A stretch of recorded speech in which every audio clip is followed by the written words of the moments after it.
Sejam todos bem-vindos novamente ao canal da VCloud. E hoje eu trouxe aqui mais um tema relacionado à Lambda Function para que nós possamos discutir.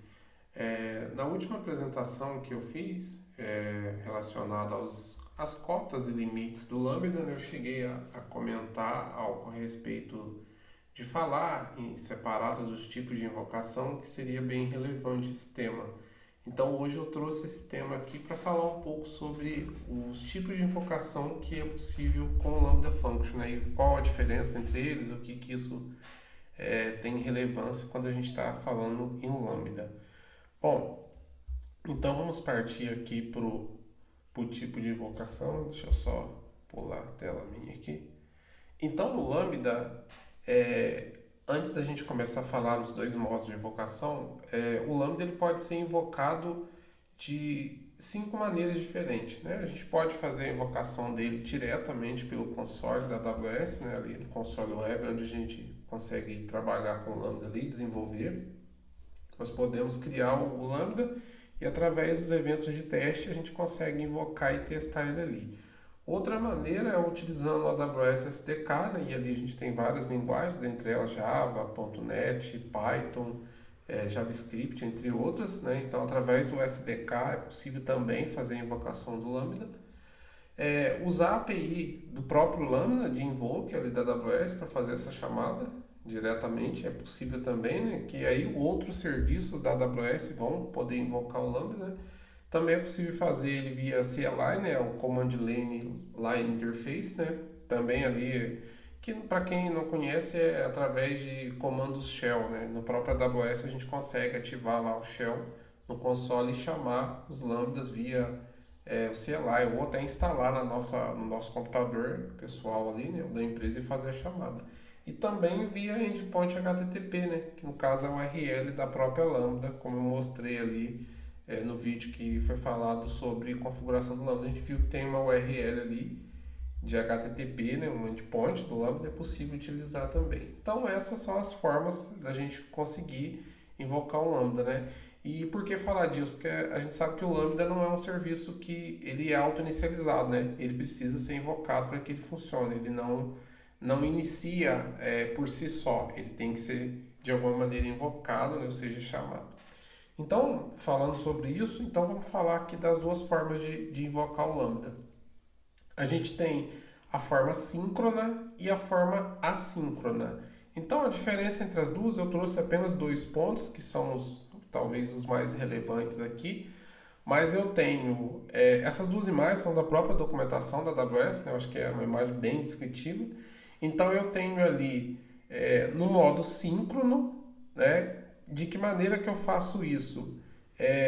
Eu posso, por exemplo, utilizar o API Gateway sem problema nenhum. Então, pelo API Gateway, eu vou chamar o API Gateway como meu ponto de entrada e o API Gateway vai acionar o Lambda e vai aguardar o retorno do Lambda. Então, após o Lambda executar ali a lógica de negócio que ele tem, o código que ele tem, ele vai retornar algo para o API Gateway que vai repassar isso para o usuário. Então, nesse contexto, no modo síncrono, o API Gateway ele fica aguardando a resposta do Lambda e o Lambda vai retornar alguma coisa com ele. E aí, essa resposta, através do API Gateway, a gente pode manipular, enfim, esse é um outro tema para falar sobre lá do API Gateway.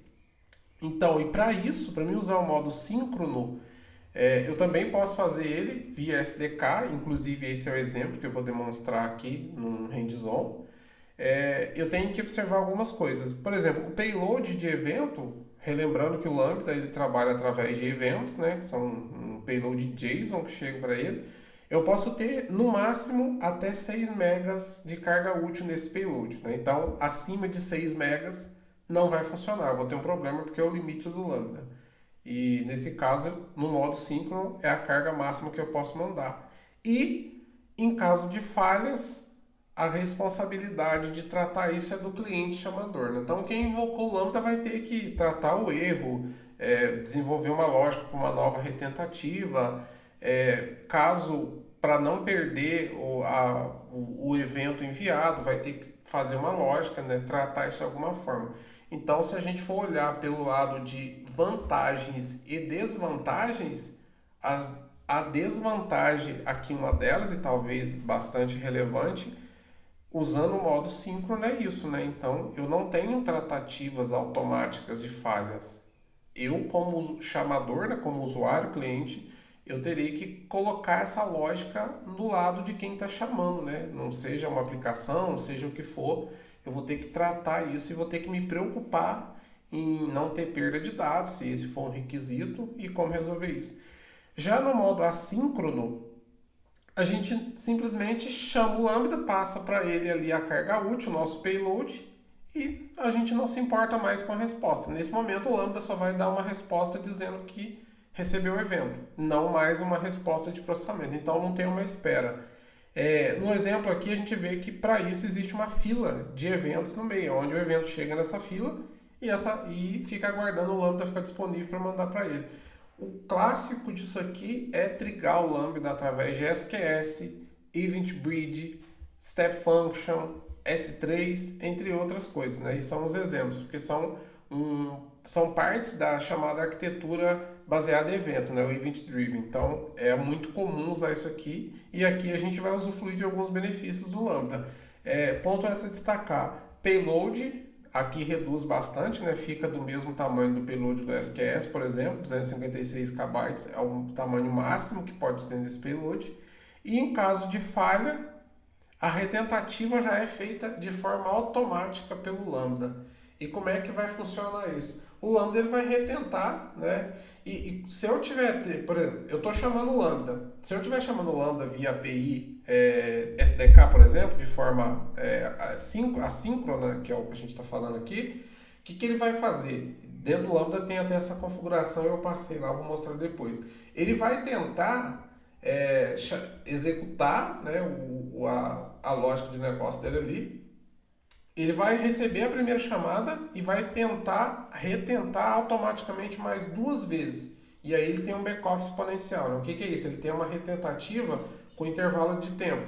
Então ele recebe a primeira requisição, depois ele aguarda 1 minuto, tenta uma primeira vez, né? Que no caso seria a primeira retentativa, aguarda um intervalo de mais 2 minutos, tenta uma segunda retentativa e encerra. Então, contando com a primeira invocação, ele tenta mais 2 vezes. Caso ele não consiga, ele vai retornar um erro se o tempo da função for atingido. No caso ali, ele vai ter um tempo ali de evento, que pode ser até 6 horas para ele ficar tentando nisso.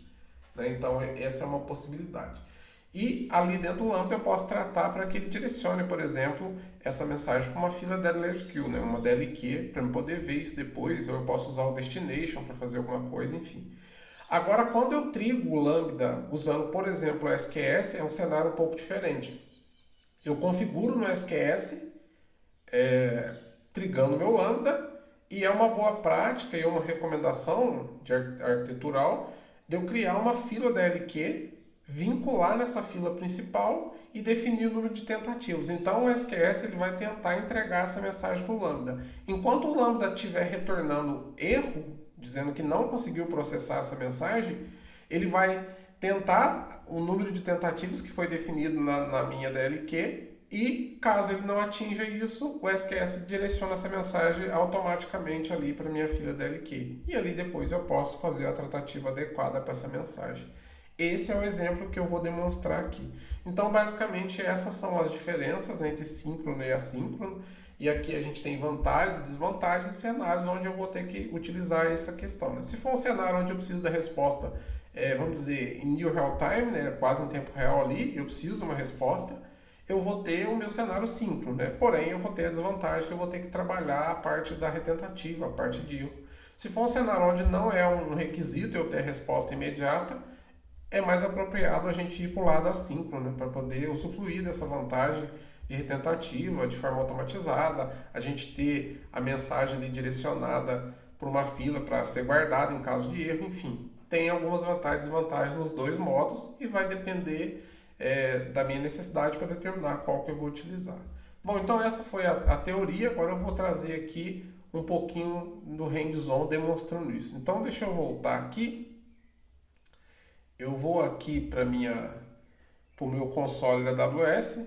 Então eu criei aqui uma função lambda bem simples só para demonstrar. Então essa função lambda que eu fiz aqui é aqui, ó, lambda invoke demo. Então eu vou abrir ela aqui, uma função muito simples, não faz nada, não precisa dar atenção com relação ao código dela. A ideia aqui é demonstrar a invocação. Então ela simplesmente pega o evento que eu recebi aqui e retorna ele. É só isso que ela faz. Então, não, na verdade, pessoal, eu não vou nem usar essa função. Vou usar, eu fiz duas, uma para demonstrar via SDK, que é essa aqui, e uma para demonstrar via SQS. Essa aqui, ó, o trigger. Essa aqui está conectada no SQS, aqui, ó, tá com o trigger aqui. Então, deixa eu ir no código dela. Aqui é onde eu falei para vocês ali da parte da invocação, quando o Lambda está trabalhando, né? Então, é o tempo máximo de idade do evento que eu recebi e a quantidade de tentativas, tá? Então, aqui o código dela é muito simples, é uma lambda Python, ela não faz nada, na verdade, né? É um default. Ela só recebe aqui, e aqui eu só vou explicar aqui que eu fiz para vocês entenderem. Quando o lambda recebe essa mensagem do SQS, quando o SQS recebe uma mensagem, ele vai e invoca o lambda e repassa para ele o contexto dessa mensagem, o conteúdo dela.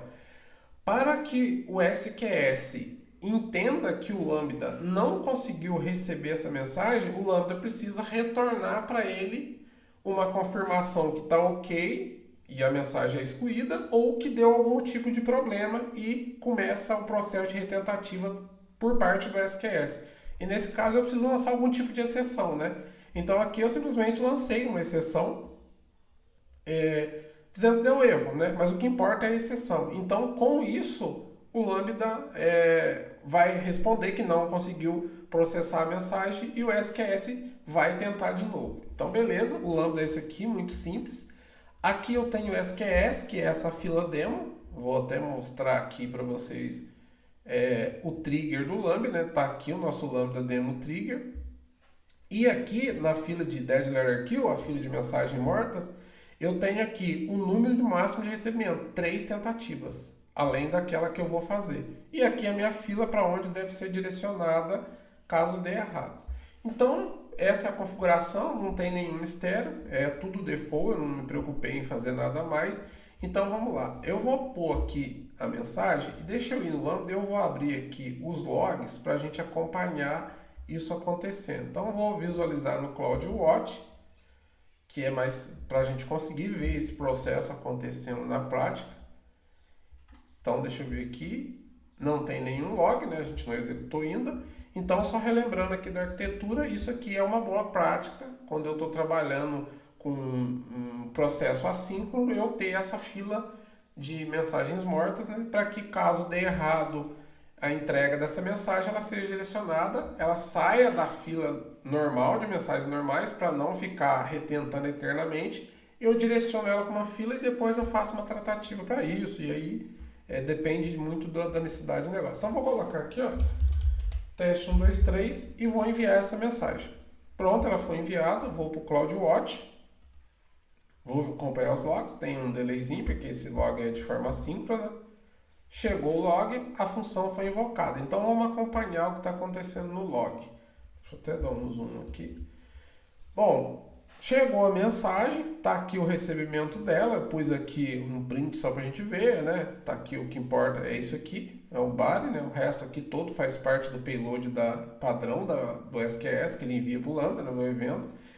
Tentou a primeira vez, eu vou colocar aqui para retomar os logs, para ele ir lendo para a gente. Então ele vai tentar, a cada 30 segundos de intervalo, ele vai fazer uma retentativa. Ó, fez a segunda retentativa. Então ele tentou, recebeu a primeira vez original, lançou a exceção, está tentando a segunda vez. Então vamos ver, ó, o intervalo entre a primeira tentativa e a segunda se passaram 30 segundos exatamente. E isso aqui, pessoal, vocês viram que eu não configurei nada, isso é default. A própria fila SQS está fazendo isso.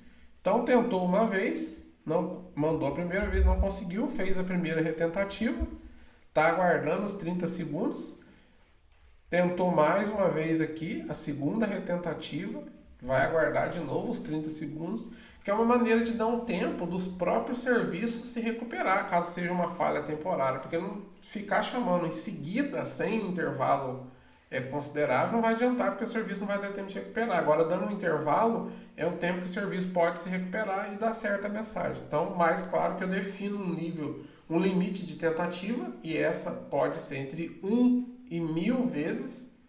E aí eu vou definir o que seria que faria sentido. O número de tentativas ele vai tentar até esgotar isso. Caso não consiga, ele vai mandar para a nossa fila DLQ. Então vamos ver aqui, ele tentou uma vez, 2 vezes, 3 vezes, eu acho que ele já mandou para a fila. Vamos verificar. Vou voltar aqui para minhas filas e vou na minha fila DLQ. Deixa eu só atualizar que a gente já consegue ver. Ó, ele já tirou a fila aqui da mensagem, da fila default que eu mandei e já direcionou para a DLQ. Então eu vou abrir aqui, ó, automaticamente, né? Ele fez as 3 tentativas, ele considerou a primeira como uma já. Deixa eu abrir aqui, ó, eu vou consultar a mensagem só para a gente visualizar. Aqui, ó, a mensagem chegou aqui. Ó, número de recebimento 4, eu vou abrir ela aqui o texto, 1, 2, 3. Então, automaticamente ele fez esse direcionamento para conseguir se adaptar, né, e entregar a mensagem. Então ele fez aqui as tentativas, a gente viu, né, que fez aqui a primeira, a segunda e a terceira, não conseguiu, ele mandou para a fila DLQ. E o intervalo entre as tentativas estão em 30 segundos. Então tudo isso foi automático. A única coisa que eu fiz foi, quando eu fiz a criação da minha fila principal, eu vim aqui, configurei, criei uma fila separada, que é a minha fila demo DLQ, defini a quantidade de vezes que ele deveria tentar e informei a fila. Então, se eu for editar aqui, eu vou ver isso acontecendo aqui, ó. Aqui, ó, eu posso fazer de 1 a 1000 vezes. E aqui eu indico a fila, coloco a quantidade e ele vai fazer. Então, automaticamente o Lambda vai respondendo. Então, se a gente for aqui no Lambda, vamos confirmar que isso aqui vai funcionar, né? Então, ó, ele tentou... Então, agora eu vou tirar essa exceção aqui, a gente não precisa mais isso aqui, foi só um exemplo, né? Vou fazer um deploy aqui no Lambda, muito simples, né? A gente consegue fazer tudo via console. E agora eu vou só apagar esse log aqui para simplificar. Na verdade eu não preciso, né? Mas eu vou limpar aqui o log para ficar mais fácil. E vamos mandar de novo a mensagem. A gente está na fila demo, né? Vamos mandar aqui, ó, teste. Agora eu vou colocar 456, que foi aqui que a gente fez o primeiro. Vou enviar a mensagem de novo, vamos ver aqui. Agora não vai ter o erro mais, né? Deixa eu só chegar o log aqui, tem alguns segundos de delay. Foi. Vamos ver. Evento recebido, não tem o erro mais. Vou pôr para retomar aqui. Já encerrou, porque ele recebeu a mensagem, né? A gente consegue ver ela aqui, ó, teste 456, e aqui não vai dar erro mais, porque agora ele não está lançando exceção. Se eu voltar para a fila demo aqui, ó, vou nas filas, ó, tinha uma mensagem disponível, né? Na DLQ, vou atualizar e continuo ela, porque essa aqui foi a mensagem anteriormente que a gente enviou, né? Então, só para confirmar, vou ver aqui as mensagens, vou pesquisar, vou abrir ela aqui, ó, teste 1, 2, 3. Então, consumiu corretamente os testes que a gente mandou aqui dentro. Então, não deu erro, beleza, foi. Então, o Lambda recebeu, notificou o SQS que ele recebeu, ok, processou e tudo certo. Aqui, pessoal, vale o seguinte, a comunicação é entre o Lambda e o SQS. Por exemplo, se eu recebo a mensagem do SQS e dentro do Lambda eu chamo uma API e aconteceu alguma coisa nessa API, ela retornou um código e eu não lancei uma exceção, para o SQS a mensagem foi recebida, então ela vai ser excluída. Isso não tem a ver. Agora, se o Lambda retornar uma exceção, aí sim vai ter as retentativas. Do contrário, não. Ele não interfere o que está acontecendo ali dentro chamando outro serviço. Isso não importa. O que importa é a tratativa do erro. Ela tem que retornar alguma resposta, né? Se não retornou, chamei uma API de fora e ela deu um erro, mas o meu Lambda determinou, deu status code 200, tá ok, então assunto encerrado. Isso não importa ali pro Lambda, isso pro SQS tanto faz. Então o Lambda tem que retornar de alguma maneira. Então essa parte. Agora eu vou fazer uma demonstração chamando isso via SDK para a gente poder ver como é que é o comportamento via SDK. O que eu fiz aqui foi uma demonstração de maneira assíncrona, né? Porque eu estou trigando o Lambda através de evento usando o SQS. Então isso foi assíncrono. Então agora vamos fazer aqui via SDK, né? Vou pegar o meu PyCharm aqui. Também eu fiz em Python para ficar bem simples. Então não se preocupem aqui com o código que foi feito, o que não foi feito aqui, isso pra gente aqui não tem relevância. Isso aqui eu peguei da própria documentação da AWS e fiz aqui, tá? Mas não vamos se apegar aqui não, que o que importa pra gente é sair. Então aqui, pessoal, vou iniciar fazendo uma chamada também assíncrona, né? Conforme a gente utilizou o Lambda lá. E aqui eu vou fazer isso via Python aqui, tá? Então eu vou executar aqui, ó. Então tá aqui ok, vou fazer, deixa eu aqui no console, deixa eu ir no Lambda, eu vou no Lambda onde eu estou fazendo isso, qual Lambda que eu estou usando que a gente consegue acompanhar os logs. Então aqui ó, eu vou no Lambda, o Lambda que eu estou usando ali, eu vou até pegar o nome dele aqui ó, é Lambda Demo Invoke. Então eu vou aqui nesse Lambda Demo Invoke, deixa eu só fechar o CloudWatch e ir no log dele. Esse Lambda também, pessoal, ele não faz nada. Ele simplesmente imprime o evento que eu recebo. Só, não faz mais nada. Eu vou aqui no CloudWatch de novo, vou pelo atalho para ficar mais simples. E aqui a gente vai fazer a tentativa de chamar isso via SDK, né? Eu estou usando aqui, no caso, o Python. Eu tinha feito alguns testes aqui, eu vou excluir isso aqui para simplificar a nossa vida, ok? Beleza, então vamos lá. Então eu vou começar aqui. Vou mandar aqui o teste Lambda e vou executar aqui e vamos aguardar. Isso é um teste de maneira assíncrona, porque eu estou usando um event. Então aqui, ó, olha o status code que ele retornou para mim. 202 significa o quê? Que o ok foi chamado, só que se eu olhar no restante da resposta, não tem nada aqui, porque é uma chamada assíncrona, ou seja, ele não retornou para mim o que processou. E de fato está ok, né? Essa resposta eu posso buscar depois de alguma outra maneira, mas é assíncrono. Eu chamei 202, deu ok, que ele foi executado e beleza. E aqui volta só o payload, que é padrão mesmo aqui do próprio Lambda. Então pode ver que não tem resposta. Aí se eu for aqui no console e a gente dá uma olhada, vamos atualizar aqui.